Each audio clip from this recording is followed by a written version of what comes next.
अपने घर को कौन मेंटेन करके नहीं रखना चाहता है। हर कोई चाहता है आपका घर हमेशा एक वेलकमिंग वाइब दे। अगर आप होम मेकर हैं या फिर आप ऑफिस जाके काम करते हैं, तब भी आप सब यही सोचते हैं कि जब मैं घर पे जाऊं तो आपको घर का एटमॉस्फेयर बिल्कुल वैसा ही मिले जैसा आप लोग छोड़ के गए थे। कई बार होता है हम लोग इतने बिजी हो जाते हैं अपनी बाकी रिस्पॉन्सिबिलिटीज में कि हम अपने घर को थोड़ा सा पीछे छोड़ देते हैं। पर अगर आप एक प्रॉपर शेड्यूल बनाएं और कुछ टिप्स को फॉलो करें तो आपका घर हमेशा ऑर्गेनाइज्ड रह सकता है। हेलो एवरीवन, नमस्ते, welcome back to the channel. मेरा नाम है सोनिया और मैं बनाती हूँ इस चैनल पे वीडियोस जो सब आपके घर से जुड़ी हैं। तो इससे पहले वाली वीडियो में हम लोगों ने कुछ अमेजिंग से किचन के 3 DIY बनाए थे। आई होप आप लोगों ने जरूर वो वीडियो एंजॉय करा होगा। अगर नहीं देखा है तो उसका लिंक आपको डिस्क्रिप्शन बॉक्स में मिल जाएगा, आप जरूर देख लीजिएगा। तो चलिए और नहीं देर करेंगे, करते हैं आज की वीडियो को start. Let's start the video. मैं अपने दिन की शुरुआत बिल्कुल रेडी होके करती हूँ। जिस दिन मैं रेडी नहीं होती हूँ उस दिन ना तो मुझे मोटिवेटेड फील होता है और ना ही मुझे अंदर से एनर्जी मिलती है। तो किसी और के लिए नहीं, खुद के लिए एक बार रेडी होके देखिएगा, बहुत अच्छा लगेगा। उसके बाद अगर आप लोगों को बेडशीट चेंज करनी है तो आप लोग बेडशीट भी साथ के साथ चेंज कर दीजिए जब आप अपने बेडरूम की क्लीनिंग करने आते हैं। इस काम को टालने का कोई फ़ायदा नहीं है, जब टाइम मिले वो काम हमें तभी कर लेना चाहिए। तो यहाँ पे आज मैंने दूसरी बेडशीट लगाई है और साथ में आप देख सकते हैं बेड पे कुछ कार्विंग्स हैं, तो वहाँ की क्लीनिंग मैं डेली बेसिस पे रोज़ करती हूँ। आप ये काम अगर खुद करेंगे तो आपको जितनी सेटिस्फेक्शन मिलेगी वो आपको कोई और नहीं दे सकता है। तो यहाँ पे बेड को बिल्कुल साफ़ करने में और बेडशीट लगाने में मुझे यहाँ पे बस लगे 2 मिनट या फिर 2 मिनट से कम बोल लीजिए। जब भी मुझे कोई सामने चीज़ दिखती है, जैसे बच्चों ने दूध का ग्लास पिया या मेरा ही कोई रबर बैंड जो रात को मैंने यहाँ साइड में रख दिया था, उन सारी चीज़ों को मैं उसी टाइम पे हटा लेती हूँ।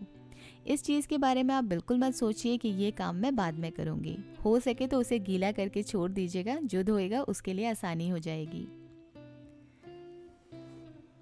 आपके पास जो भी बुक्स हैं या नॉवेल्स हैं, हमें पढ़ने का तो शौक़ रहता है, पर क्या हम उन्हें क्लीन भी करते हैं? उनके पेजेस धीरे धीरे येलो पड़ने लग जाएंगे अगर आप उन्हें रेगुलर बेसिस पे क्लीन नहीं करेंगे। तो अगर नहीं करते थे तो करना स्टार्ट कर दीजिए। मेरे रूटीन क्लीनिंग के अंदर हमेशा मेरी साइड टेबल क्लीनिंग इंक्लूड रहती है। मेरे बेडरूम के साथ साथ मैं इस साइड टेबल की डेली क्लीनिंग करती हूँ, जिसमें मुझे बिल्कुल भी टाइम नहीं लगता है। 5 मिनट में मैं सब कुछ रैप अप कर देती हूँ। रात को जो चीज़ें चार्ज पे लगाई थी उन सब चीज़ों को, क्योंकि बच्चे हैं तो मैं यहाँ पे मॉर्निंग में लेके जब तक बच्चे रहते हैं कुछ भी चार्ज नहीं करती हूँ।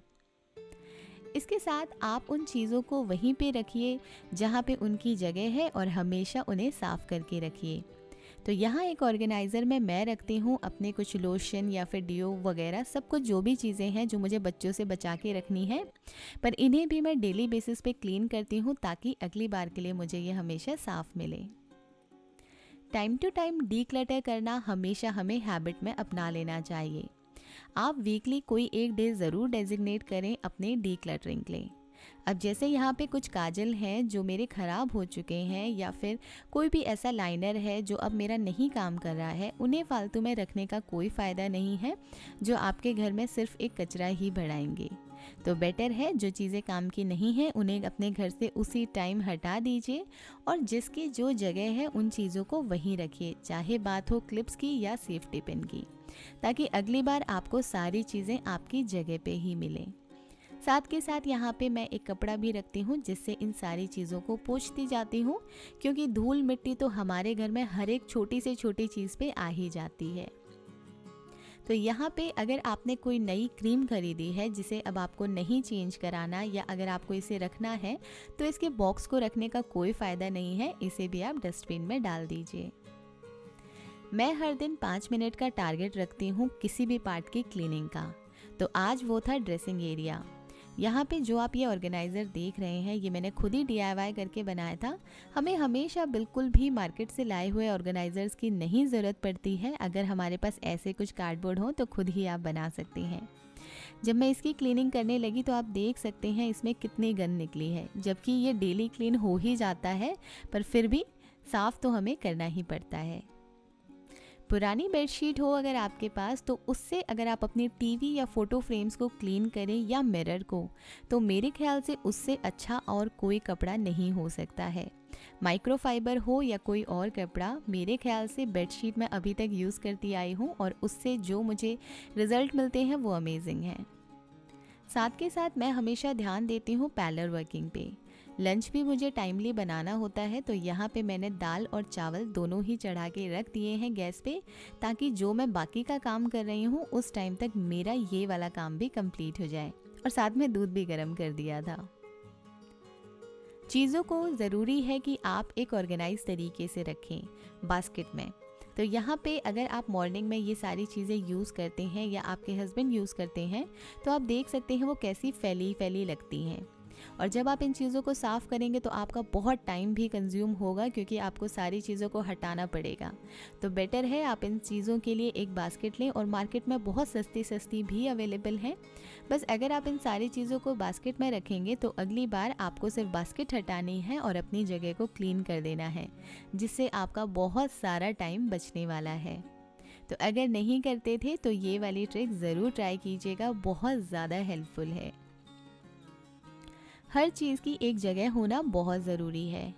अगर आपके घर में ब्लैंकेट्स हैं तो एक कोई भी आपके घर का रूम हो जो कि आपने गेस्ट रूम बनाया हो या स्टोर रूम टाइप हो, आप वहाँ पे सारे ब्लैंकेट्स को लाके रख सकते हैं, ताकि वो जगह भी ऑक्यूपाई नहीं करेंगे आपके बेड पे और एक जगह आराम से रखे भी जाएंगे।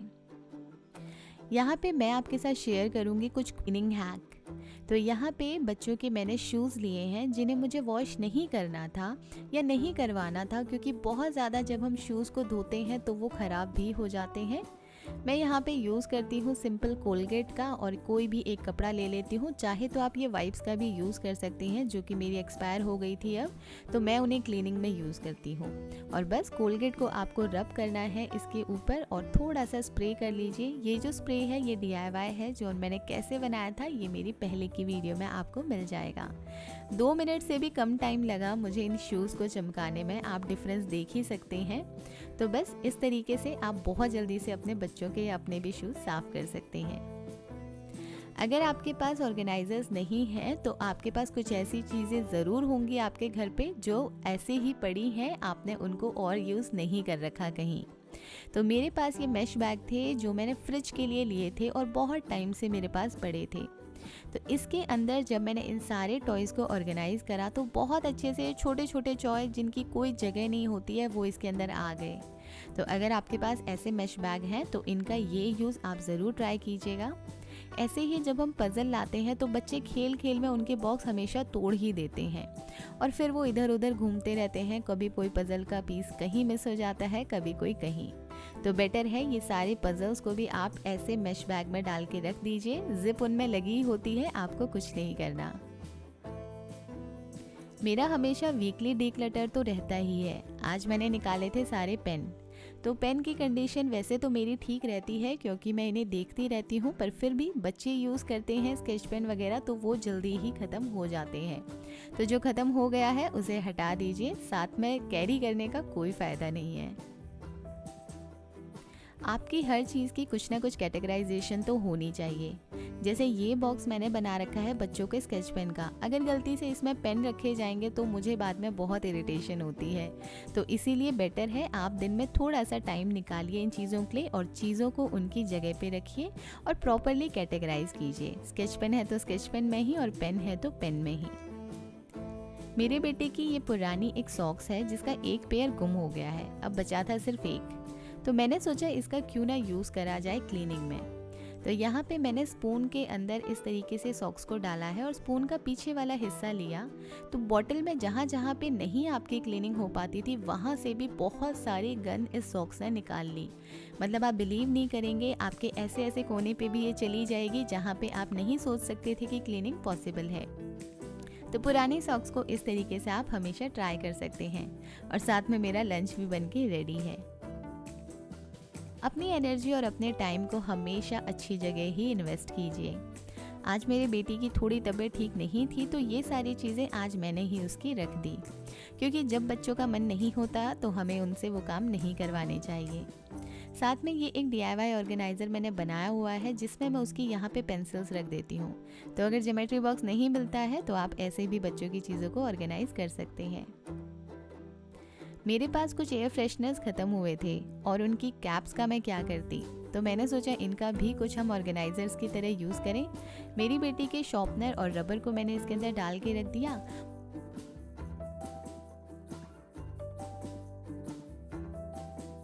और हमें किचन के लिए बहुत सारे रबर बैंड्स की ज़रूरत होती है, तो मैंने उन्हें भी इसके अंदर डाल के रख दिया।